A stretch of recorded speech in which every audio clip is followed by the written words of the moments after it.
Sunset dialed a number, hoping the phone's owner would pick up. She also hoped that she'd be forgiven, as despite her conversation with her cousin, she still felt incredibly guilty about what had happened. One ring, two, three. Then on the fourth there was a click and a voice said, "Hello? Rose? That you?" Sunset simmer. "Oh, hi, Sonny. This is Barry. Rose is indisposed at the moment." "Oh, Sunset was at a loss for words. It was clear that Rose didn't want to talk to her, and she screwed up. Worse, Rose had delegated the unpleasant business to her girlfriend, Boysenberry. Nancy heard some commotion in the back and wondered if things were going to get worse. Sonny?" This time it was Rose. The very slight British lilt in her voice that she got from her parents, just as the younger members of the Apple family had picked up their accents from exposure to their relatives. "It's me, Rose," Sunset began. "Listen, I want to—" "Sonny, someone very close to me died, and I—" On the other hand, the girl sighed. "Look, I need to talk to you in person. Do you mind coming over to my house?" That was not what the flame-haired girl expected at all. "Rose, I'm not sure. Please, I need to talk to someone. My brother won't be home until late tonight, and Scott's parents won't let us to come over since they're afraid. Please. Sonny, you're the only one I could trust." Sunset paused in thought. She didn't have to go to work today. She had been in this situation because she didn't go before.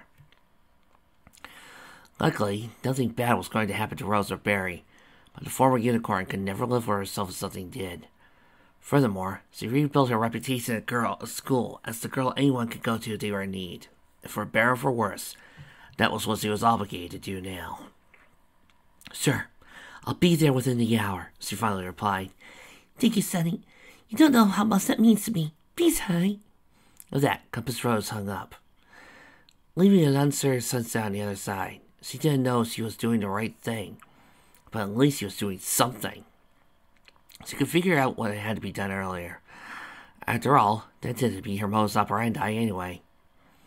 There was a knock at the door, and Twilight opened it. "Hey, sis, are you hungry? I was just about to make lunch, and I didn't know if you wanted to eat. I know it's been a rough day." Sunset gave her a wan smile. "Actually, I need to get going. I'm going to see Compass Rose and undo my mistake." She rose from the bed and paused.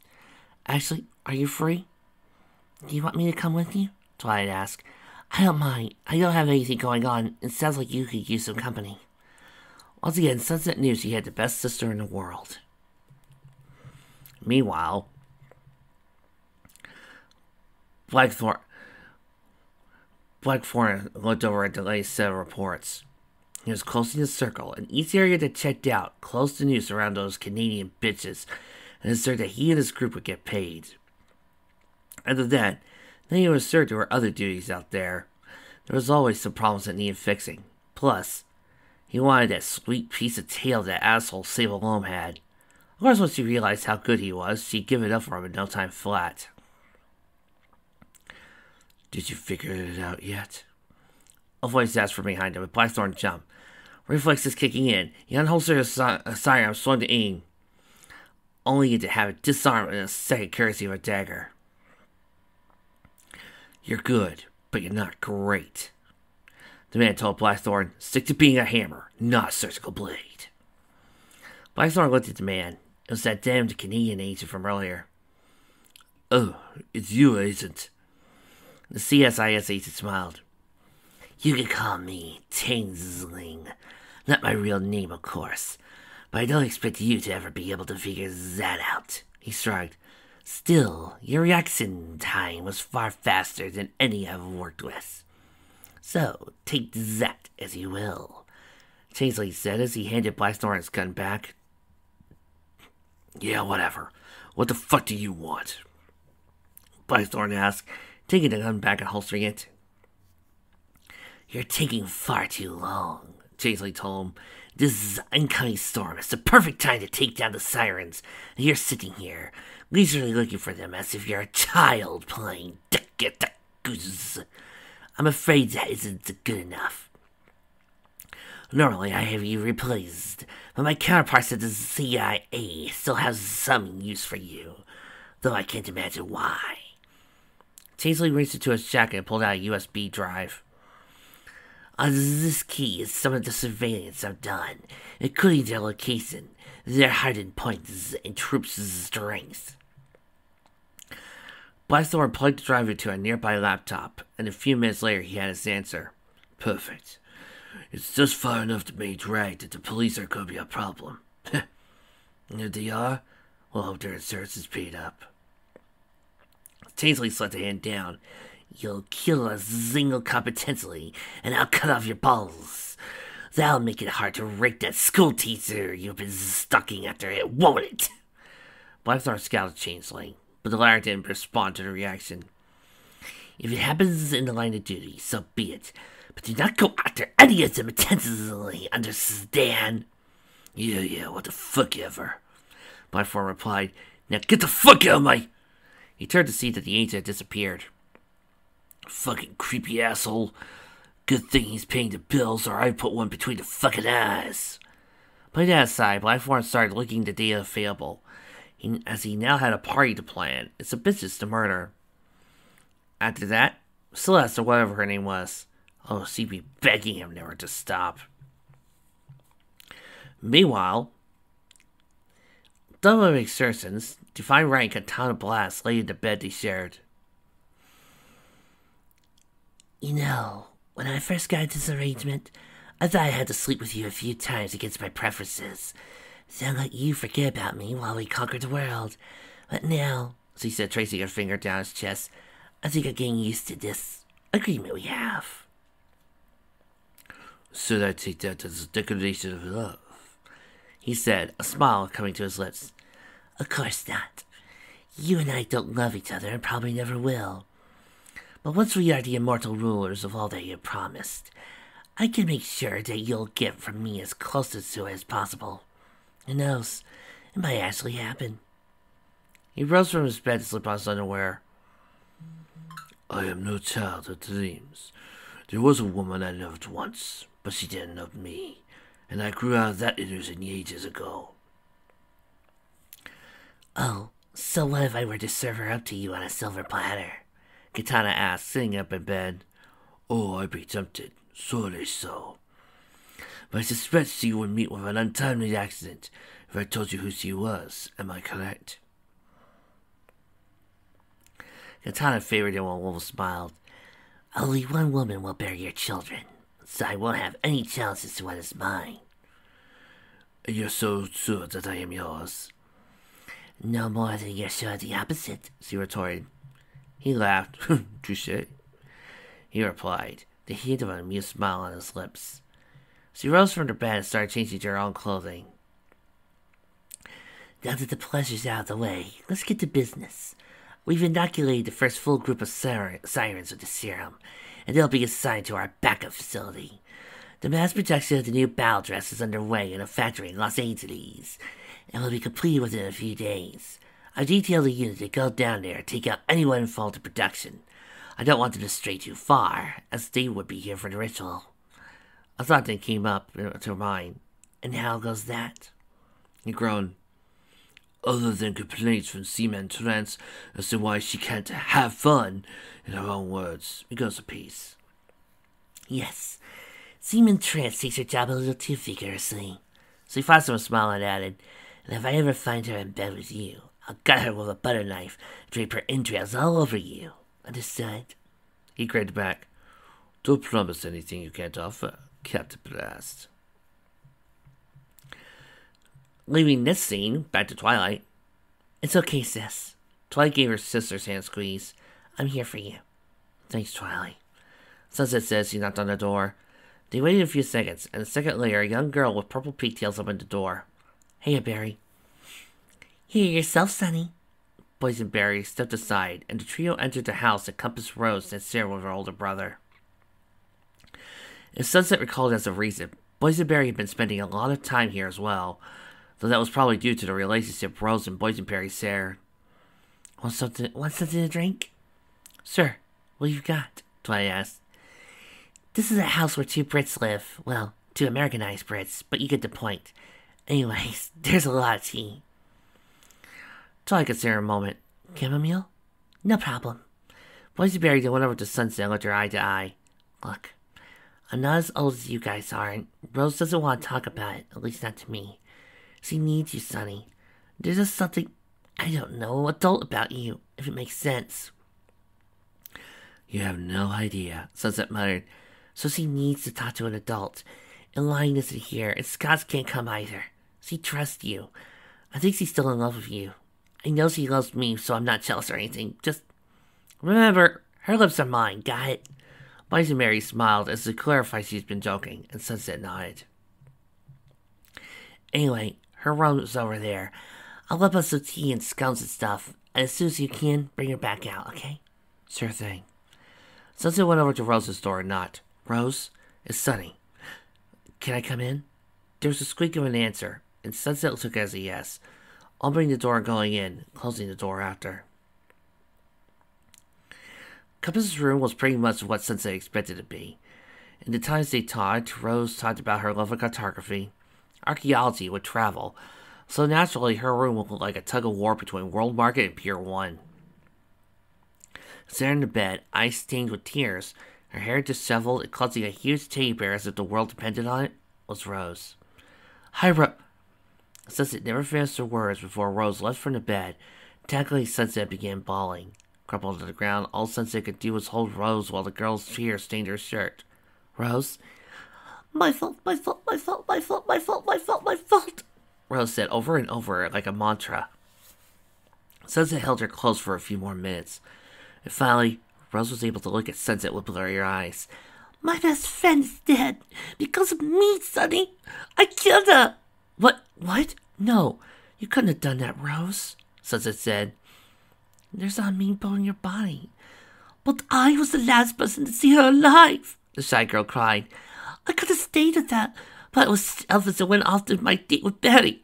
Now someone I grew up with, someone who was like a sister to me, is dead and it's my fault. Rose, please calm down and explain, okay? I can't help it if you don't talk to me. I'm damn Sonny. What happens next? Does Betty die? Scotch? You? Did I deserve this because I'm a selfish bitch? Compass Rose was on the border of hysterics. Sunset knew, given that she had driven others to that point before, and been herself on more than one occasion. I need to end this, and fast. Sunset thought, Rose, do you trust me? Absolutely, Compass Rose whispered. Rose looked at Sunset, and her billion emotions in her eye, all of them at war with one another. Sunset wasted no time. Breaking up a magic spell, she snapped her finger, silent force coming to life. Relax, Sunset intoned, and Rose's eyes registered shock as she realized what she had seen Sunset do for just a second before the hypnosis spell kicked in. Slipping out of Rose's embrace, she held Rose back to bed and said, You're under compulsion, Rose. I want you to tell me what's on your mind. I still want to sleep with you, but I feel extremely guilty about that. Rose spoke, her voice was blank. Sunset blushed and amended that with, Rose, tell me about that day. Lapelled, Rose told her everything from her perspective. Up until the point where she lived with tennis mats. And I'll never see her again, Rose murmured. Shiny needs to know about this. Okay, Rose, when I snap my fingers, you're going to feel as you do, but you're going to have the clarity that it wasn't. It never will be your fault. Tennis mats won't want you to blame yourself, understand? I do. Sunset snapped her fingers, and a spark of cyan flashed. Rose pitched forward and Sunset caught her. Are you okay? She asked. What happened? Rose inquired, blinking her eyes. You were hysterical and blanked. I held you back to your bed, so you're not in the best of shape, Sunset told her. I'm sorry. I didn't mean to unburden on you like that, but you're the only one I could get a hold of and trust. Scott can't come. Barry's too young, and my brother won't be home until tonight. Hey, isn't that what friends are for? A shoulder to cry on? Although you did soak my shirt. Sorry about that, Rose blessed. If you'd like, you could borrow one of my shirts. My t-shirts are in the bottom of the drawer. Thanks. Sunset reached in and found a Hello Kitty one that she liked. Slipping off her shirt, she then slipped it on, back up to Rose. A quick tug of her shirt was more than a bit tight around Sunset's bust. Boing! As he was dry once more. Sunny? She heard Rose ask. Sunset turned around, and then her jaw dropped. Rose? What the hell are you doing? Keeping a promise, Rose said as she removed the last of her clothing. She stood before Sunset, naked as the day she was born. Seeing Sunset's closed eyes, she asked, Sunny, please look at me. When did I get so embarrassed about this? Sunset wondered. A few years ago, I thought this was a weird shape. I couldn't figure out why humans wore clothing. Rose, Look, we talked about this. I like guys. Plus your girlfriend's right out there. I knew, Rose said with a smile. I told her I'd do this, and she thought I was nuts, but she understands. Well, I don't. When I first fell in love with you, I told Margie, and she said it was if I really loved you, I would offer myself to you, show you the girl I really am. This is me, Sunny, a girl who still loves you. So I love Barry, no doubt of that, and I wanted to show that to you. Maybe I'm crazy, but this is me keeping my promise to Margie, because I promised her.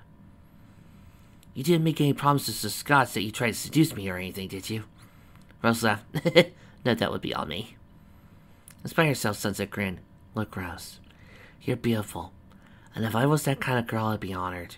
And Barry is a very lucky girl, and I'm a friend who will always be there for you if you need me.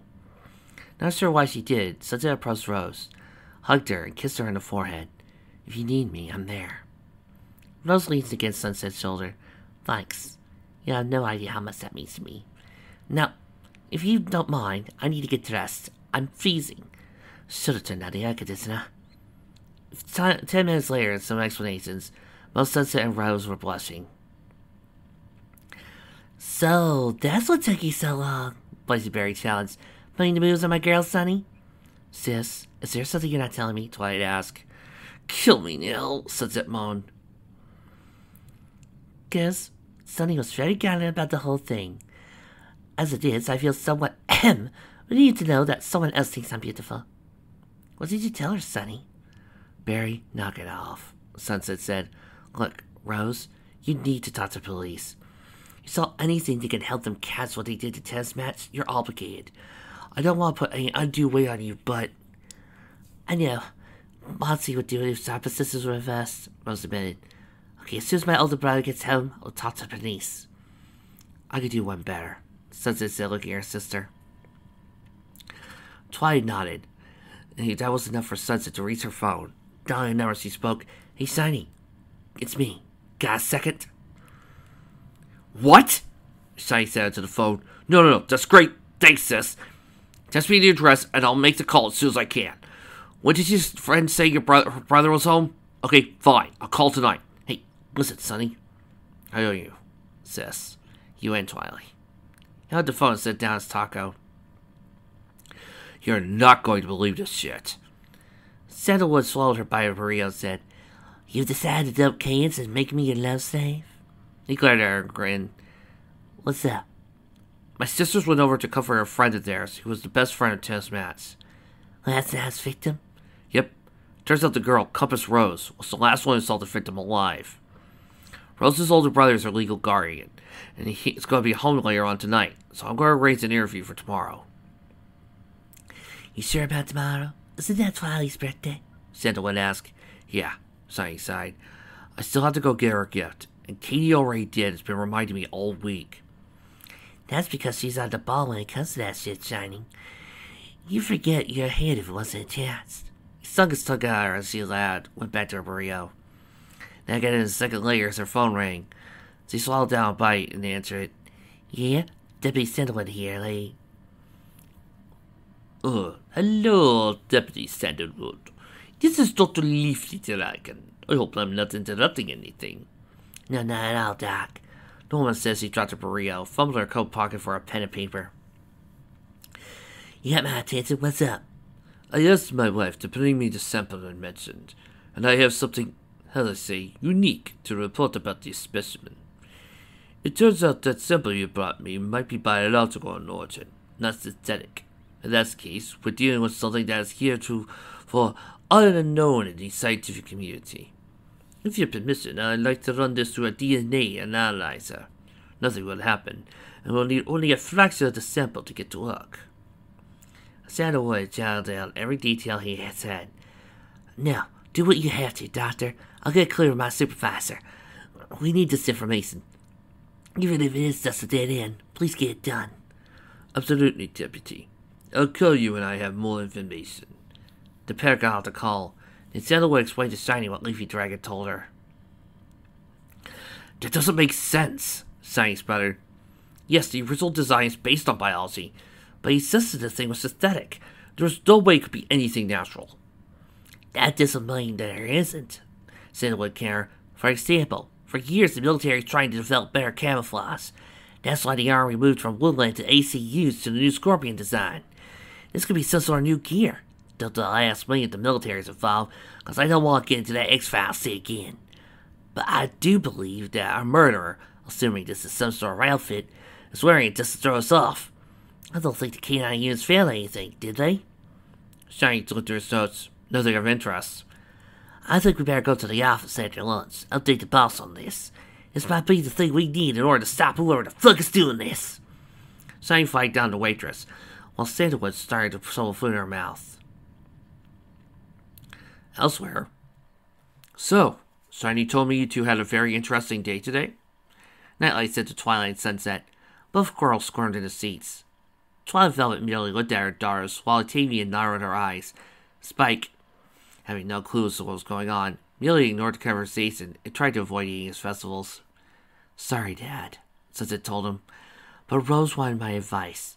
Her best friend was the one that was killed last night, and she needed to talk to someone. I had to do it, and Twilight wanted to make sure I didn't go alone.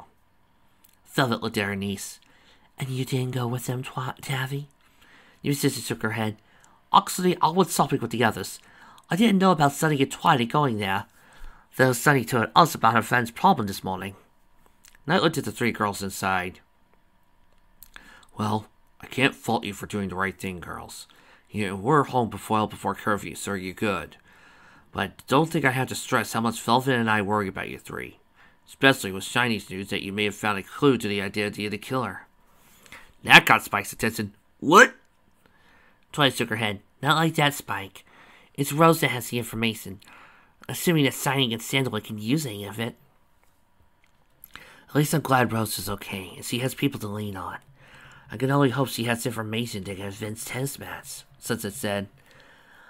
I'm glad you're with us now and not where you used to be, Twilight told her sister, reaching over to hug her. I don't know how you managed to live so long by yourself in that horrible place where you were. It's in the past now, Sunset says. She looked at the family that had become hers. She loved them all, completely and utterly. Though she still loved Princess Celestia and thought of her as a mother, she's had a family, and they'll call hers. And at the end of the month, it would finally be hers. And maybe she could tell them the truth about herself. Elsewhere, watching the moonlight fed on the walks and the sea lions would fall, Sunset simmered and laughed slightly. She was in San Francisco now. I guess they were cousin Fancy Pants, and while he still had some business here, and unfortunately because of other things he had to do, Coco couldn't come.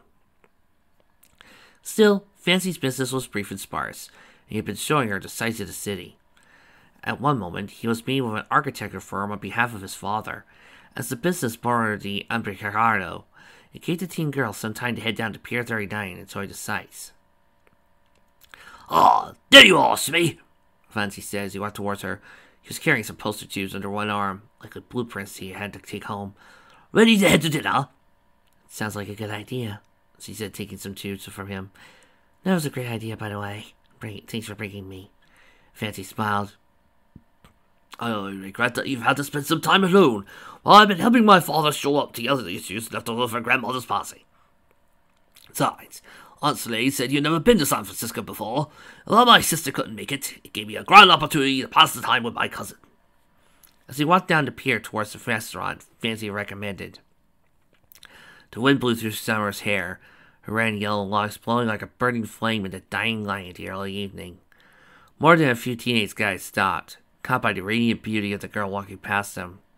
While Fancy noted, she seemed to ignore it, and outright obvious. A second later, a strong gust of wind came along.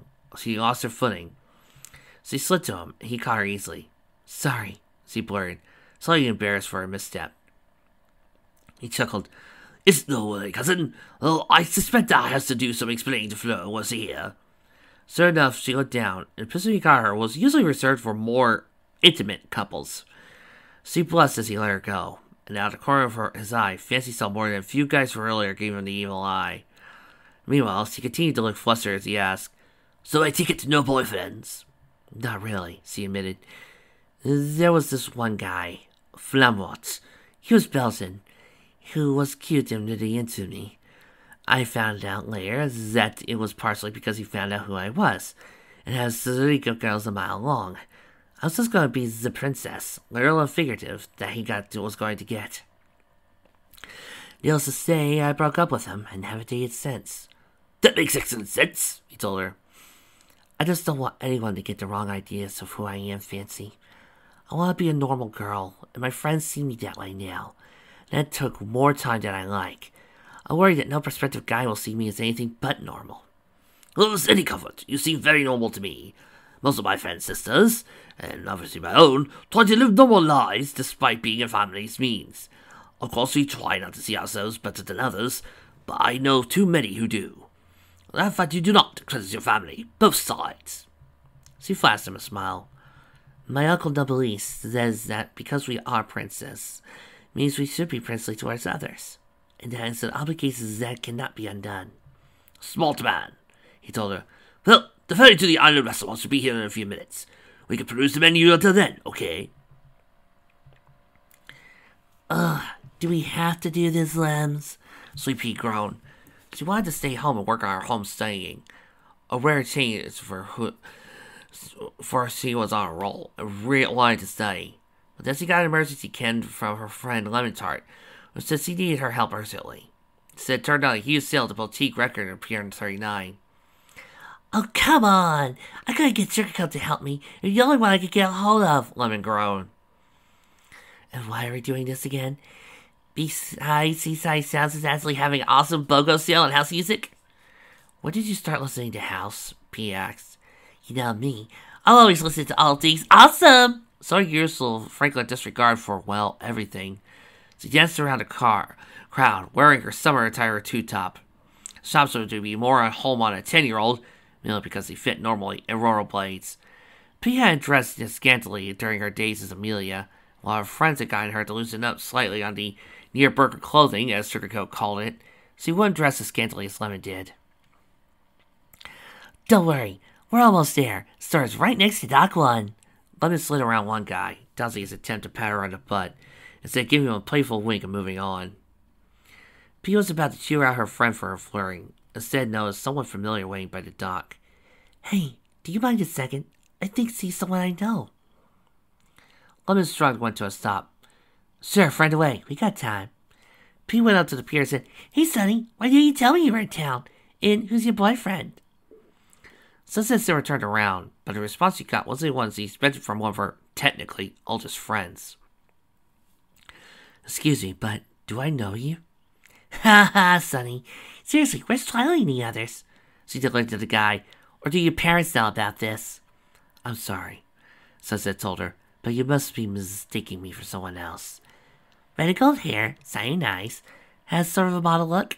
No, I don't think so, P told her. Look, I don't know what's going on, Sonny, but you don't have to pretend. Look, I'm sorry, but I don't know who you are. Frankly, you're being a little bossy at the moment. Now, I have a dare date. Who he is, frankly, is none of your business. So if you excuse me, please leave me alone. At that point, P was about to say something nastier, but Lemon intervened. Come on, P, you promised me, she said, grabbing her for her arm. Fine, she told her, but this isn't over yet, Sonny. As the girls wandered off, Francie looked at his cousin. Don't you think that's a bit harsh? Yeah, maybe, she admitted. But it's the second time in as many days that I've been confused with someone else, and it's somewhat disconcerting. I think I have a clone running around here or something. She sighed in relief. Well, thankfully Zaveri's here now. Might as well get going. Lemon managed to drag her friend to Seaside Sounds, but no urgency did. P pulled out her phone and dialed a particular number. Sunny, what the fuck? Oh, hey, P, what's up? Sunset asked on the other end. What's up is that you just blew me off at Dock 1 with some guy you're with. Not cool, Sunset, not cool at all. Huh? The girl said on the other end. Dock 1? I didn't even know we had a place like that here in Canterlot. Canterlot? I'm here at Fitzmarin's Wharf, you doof. Why the hell you blow me off? It's not like I was hitting on anything. Wait, what? I'm lost here. What are you talking about? Frustrated, P unloaded on Sunset, explaining everything that happened the past few minutes. P, Sunset finally replied. I'm here in my bedroom in Canterlot. Look, I know I saw Sunny. She looked exactly like you. My friend's Lenotart was with me and she can vouch. There was some background noise, and a second voice chimed in. P, this is Twilight. We're sitting in someone's bedroom in our house. Wow, you aren't kidding, P admitted. Sorry. No worries. Happens all the time. Piggy was telling me about some exchange student that was in town last year that looked a little bit like me. Would have been interesting to meet her. Yeah, but you gotta see this girl. She's a dead ringer. Hold on, let me go outside and get a picture. Pete departed the store to see the fairy selling away. Well, so much for that. Not here anymore. I believe you, Pete. Ian, it's not a problem. And Sunny's not offended, so no problem there. The two talked for a few moments, and finally Pete ended the call. P, you promised to help me carry these, Lemon said as he poked her friend out of the store. I'm coming. So, there's some girl in Frisco who looks like you. Twilight mused as he handed her sister phone back. Would have been nice to meet her. Sunset on the other hand gave an evil smile on her face as she nodded, her brain wild. Looks just like me. Could be. A second later, she shook her head. No. If I recall, they said that the sunset native to this world died ages ago. Must be someone else who just looks like. Still, that's weird.